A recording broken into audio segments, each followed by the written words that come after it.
আমি এখানে কাঁকরোল নিয়েছি 4টে। তো 4টে কাঁকরোল নিয়ে আমি এভাবে দোফালি করে কেটে নিয়েছি। নিয়ে সামান্য জলে একটু ভাপিয়ে নেব। নেওয়ার পরে কাঁকরোলের পেট থেকে সব বের করে নেব চামচের সাহায্যে আলতোভাবে।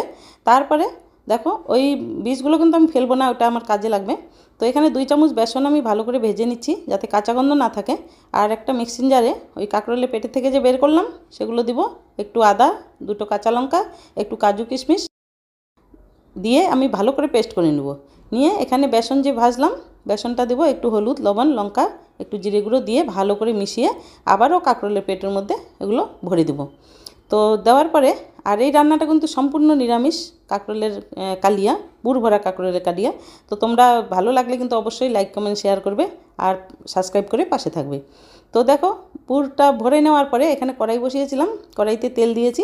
দিয়ে তেলটা গরম হয়ে গেলে কাঁকরোলগুলো যেই পাশে পুর ভরেছি ওই পাশটা দিয়ে একটু আলতোভাবে এদিক ওদিক করে ভেজে তুলে নিচ্ছি। নেওয়ার পরে এখানে ফোড়নে দিয়েছি গোটা গরম মশলা, শুকনো লঙ্কা, তেজপাতা দিয়ে ফোড়ন থেকে সুন্দর একটা গন্ধ বেরোলে এখানে মিডিয়াম সাইজের একটা আমি টমেটো কুচিয়ে পেস্ট করে রেখেছি, টমেটো পেস্টটা দিলাম। দেওয়ার পরে টমেটো পেস্টটা একটু নেড়েচেড়ে এখানে মশলা ব্যবহার করলাম, একটু হলুদ, একটু কাশ্মীরি লঙ্কা, একটু জিরে গুঁড়ো আর 2টো কাঁচা লঙ্কা কুচিয়ে দিয়েছি। দেওয়ার পরে একটু তেল ছেড়ে আসলে ভেজে তারপরে মশলাটা কষে গেলে এখানে 2 চামচ আমি দই ফেটিয়ে রেখেছিলাম, ফেটানো দইটাও দিয়ে দিলাম।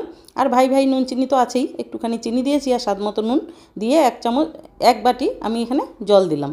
দিয়ে জলটা ফুটে উঠলে কাঁকরোলগুলোকে আস্তে করে ছেড়ে দেবো।